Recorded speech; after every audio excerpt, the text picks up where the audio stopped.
एक राजा के मंत्री थे, वो बड़े सत्संगी थे, तो उनका अभ्यास पड़ गया था कि जैसे कुछ भी हो तो कहते भगवान की बड़ी कृपा।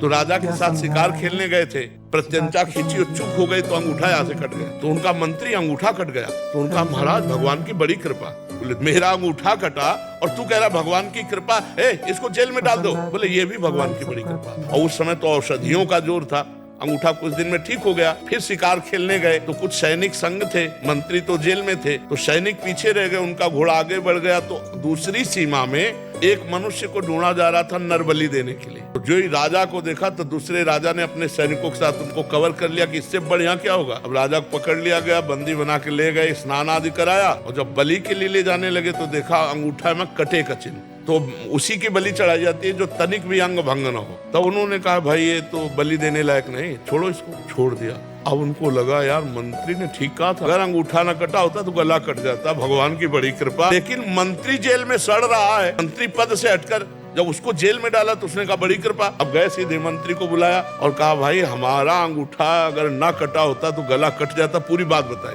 लेकिन तुम जेल में सड़ रहे हो, ये कौन सी तुम्हारी कृपा। बोले महाराज मैं मंत्री हूँ, सैनिक कहीं भी पीछे रह जाते मेरा घोड़ा आपके साथ होता, और आप बंदी बना जाते मैं बना जाता। आप तो अंगूठे के कटे होने से बच जाते लेकिन मेरी बलि चढ़ जाती, तो भगवान ने मुझे जेल में रखा है, बड़ी कृपा।